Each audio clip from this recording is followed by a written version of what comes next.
ariya kuru niko uyu ni Shadibu. Ntabwo muzi nyine, hari ibyo avuga ntakunda, hari uburyo agaragaramo ntakunda, nta nashishikariza undi wese kubikora, ariko we kuko yabihisemo byanga bikunda ingaruka azazifata wenyine. Reka mbere kuwamaye ubutumwa ukuntu nyine ujya kuvuga ngo nuze umuntu warangiza ukavuga isumbazi ibintu bye byose wanga ariko sha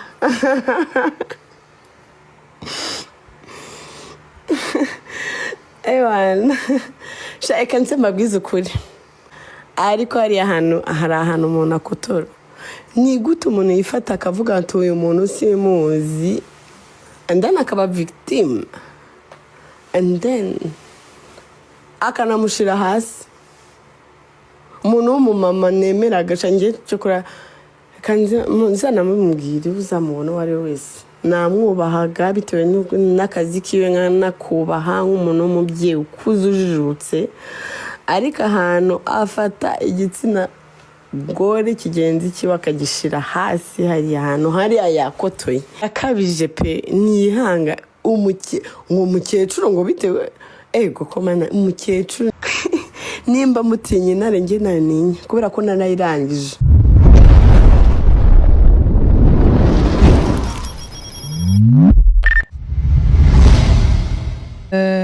Ariya kuru niko uyu ni Shadibu. Ntabwo muzi, ariko namwumviseho afitemo inkuru ebyiri.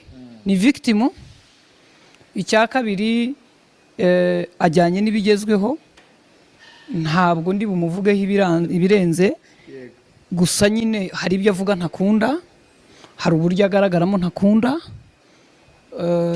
nta nashishikariza undi wese kubikora, ariko we kuko yabihisemo byanga bikunda ingaruka azazifata wenyine, cyangwa n'ibyiza byakira wenyine.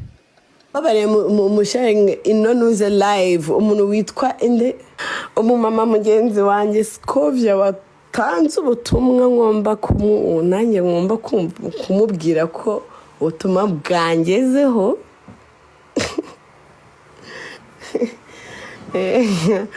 Yeah. Ahantu kubivuga gutyo. Okay, wenda we yarari muri interview, ariko iyo interview ntabwo nayijyamo, ariko hano kuri nuza kuri social media birihuta cyane, easy way. So mu gihe pisikere yataraza, reka mbere kuwamaye ubutumwa ukuntu nyine ujya kuvuga ngo nuze umuntu warangiza ukavuga isumbazi ibintu bye byose wanga ariko sha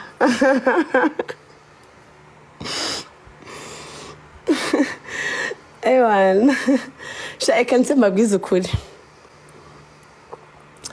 ntabwo ari ukuvuga ko ibintu yavuze ngo byangiye, kubera ko buri muntu wese afite uburenganzira bwo gukunda cyangwa kwanga, ariko hari ahantu umuntu akotora. Ni gute umuntu yifata akavuga ati uyu muntu simuzi, and then akaba victim, and then akanamushira hasi. Umuntu w'umumama nemera agaca ngiye cyokora nzanamubwira uzamubona uwo ari we wese, namwubahaga bitewe n'akazi kiwe, nkanakubaha nk'umuntu w'umubyeyi ukuze ujijutse, ariko ahantu afata igitsina gore kigenzi kiwe akagishira hasi, hari ahantu hariya yakotoye. Arya ngo nugutwika nugutwikira umuntu, eka mutwikire basi, ariko hari ahantu gufata igitsina gore kigenzi cyawe ukagishira hasi ngo ibyakora ngo se ngo ibikinisheje, yari uburyo ugomba kubivuga musiri, you know.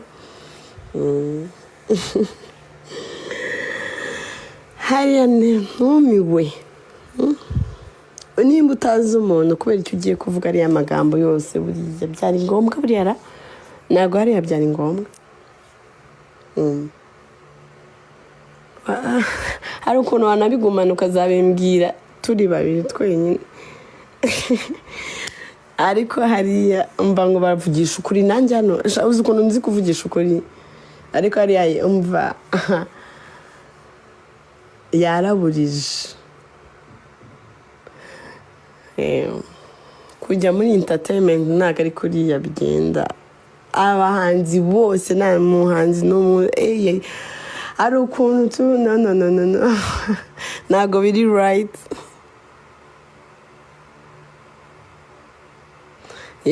tina ngambwira nawe ngambwira ko nanjye nari nzi ko atanzi basi yavuga ngo simpuza akikomereza nk'uko ahandi yikomerezaga bijya byose yashakaga yari ari kumpamagara ariko by the way so ibintu mvuga byose n'ubundi ibyo mvuga ntabwo abikunda reka nivugire iyi ni imihanda yijemo uruvubu garukiraho ntabwo njye nivanga mu bintu bya politike ariko rero hano ni entertainment so no ibeshye yayobye inzira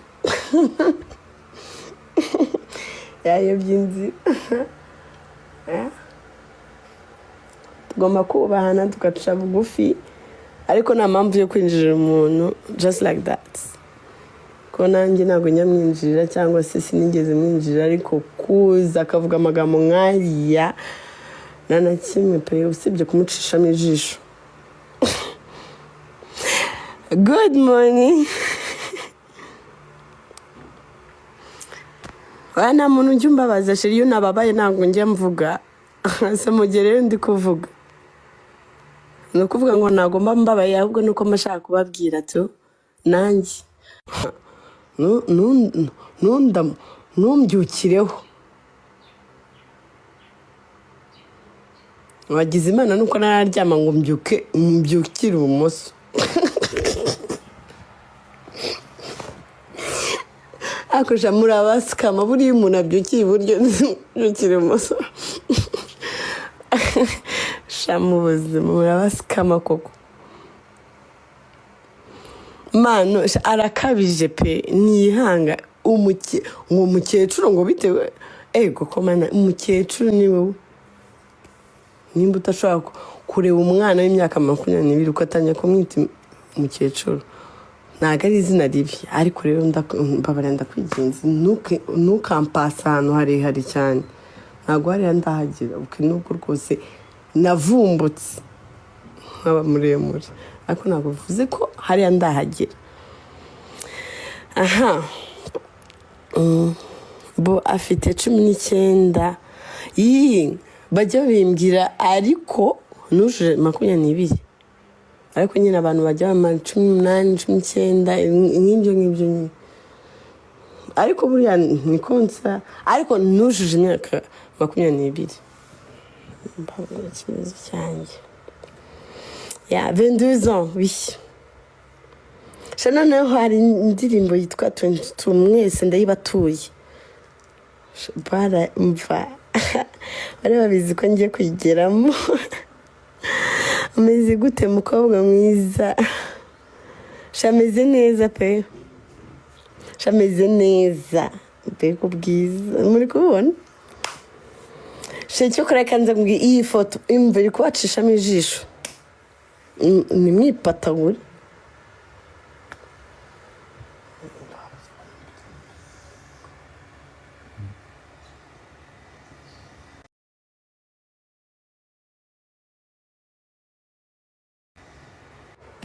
nari nsaze iyi alarme nayo ewana nzayirya Egypt shisika abantu basiga bajya mu rukundo nayo abakobwa barasaze ariko abakobwa ni insazi koko nubwo nanjye rwose ariko rero igitsina gore nimba ari urukundo ese rero urukundo ni urwahe ku buryo ujya gukunda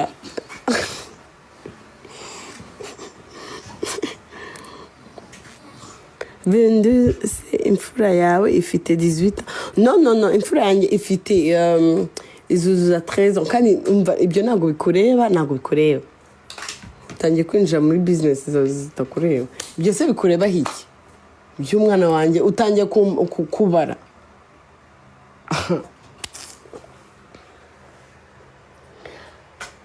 abana bakorera imbere ngo iki nakoreye imbere kandi ibyo ntabwo bikureba nimba utakoreye imbere kazi yawe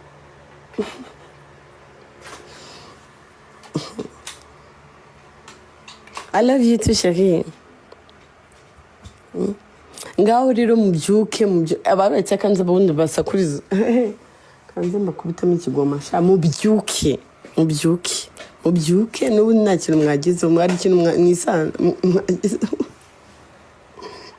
wasanga ari hari abantu batigeze banarota akemeruka kuruta ako ntabwo mbishaka njye wundi ndota ibintu byose naciyemo nta kintu ariko hari igihe binuburira nkarota ndi guhanuka ahantu harehare kandi nigeze manuka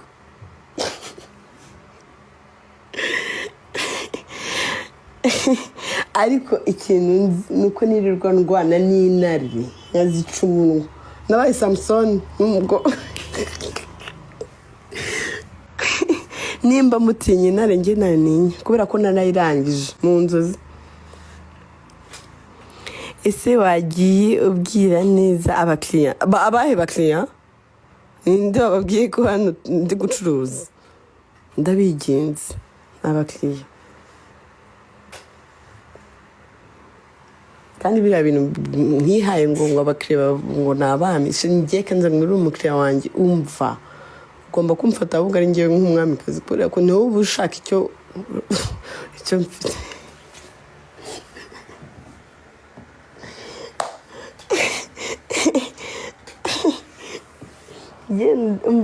nzabavumba ibyahishwe naje kubihishura kandi umva mujye mubifata kandi ubwo utabifata nyine abana yararabujije nubwo abantu basigaye bavuga ngo ntibakunda ibyo mvuga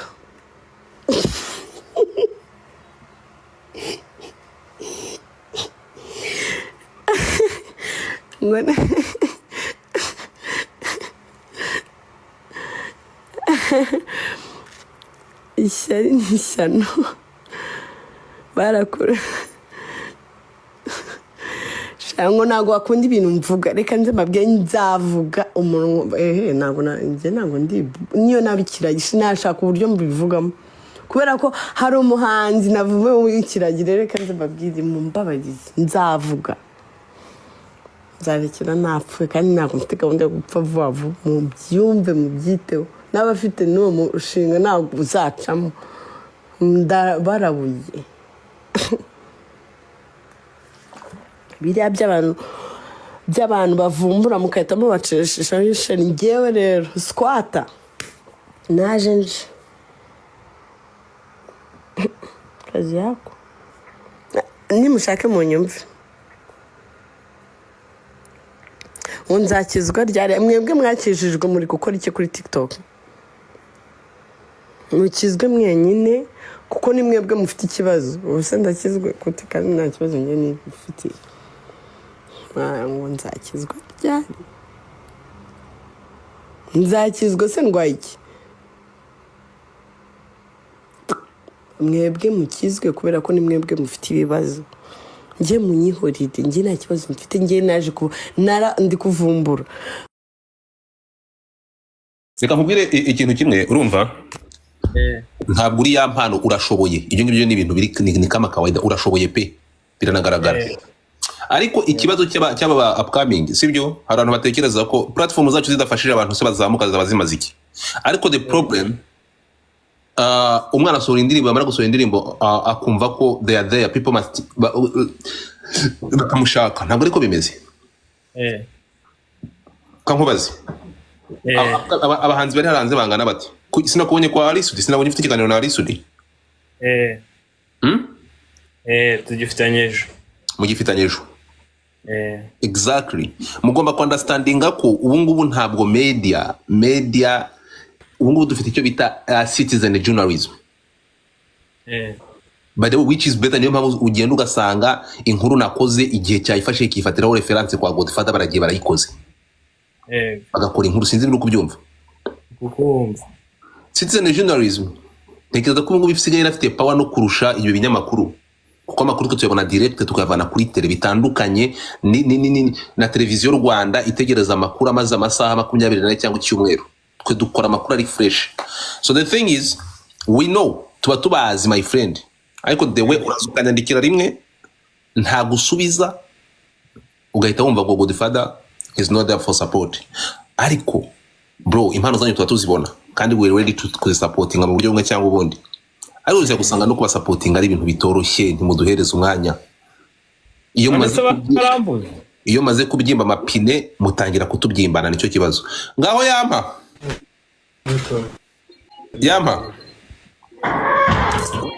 Karame imbere y'abantu bana ngaho nsaba icyo ushaka.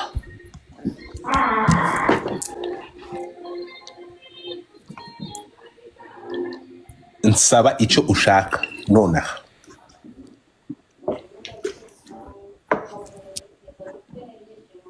Sorry.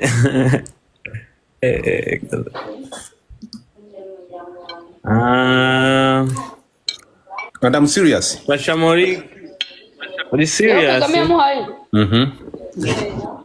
Yamuhaye. Wa mukobwa uvuga ko uri gushya mu nda mutinga mic yawe so wicaye nka nyirambarara. Uyampa. Karame. Nsaba ikintu ushaka right now.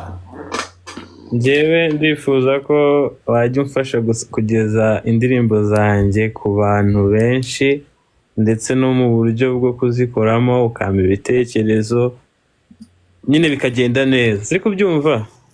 Ndimo ndakumva. Aho harimo byinshi.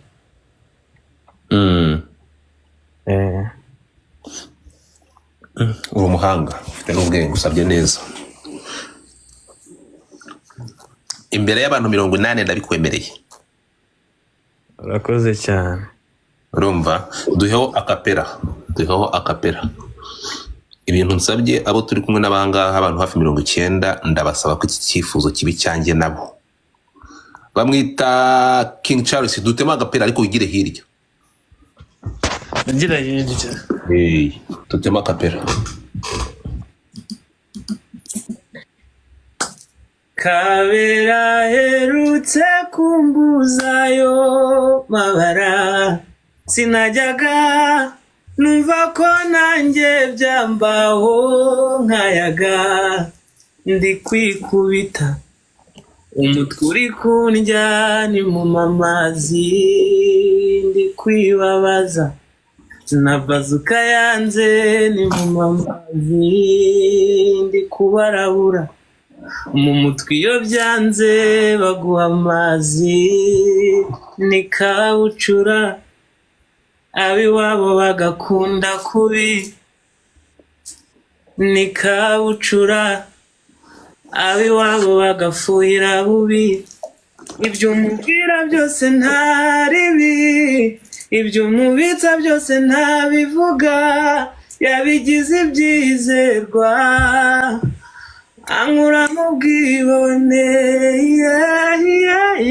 yabigize ibanga kuko ntawe utwumva yangiriye ibanga afite ukunda byumva isezerano ryanjye n'ijuru rarikwiye naryo urarikwiye yego. Okay. So guys, ngira ngo mwabyumvishe yampa. Ndaza kunyandikira ikindi mfite all star ndimo gukora, ndimo gutunganya izahuriramwo n'abantu benshi. I will talk to you. You can be part of them. Ndimo gukora all star. Urabona ira ndirimbo yasohotse yantuza ira indirimbo yaje indirimbo ya nani ya Kendo. Are you there?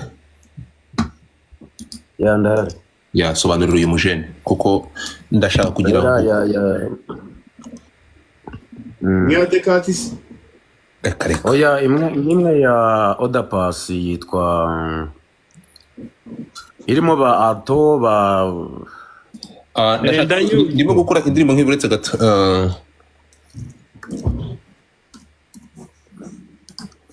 ndashaka gukora All Star urukumva ndashaka gukora All Star irimo ntekereza ko project igeze kure so maybe you can be one of them so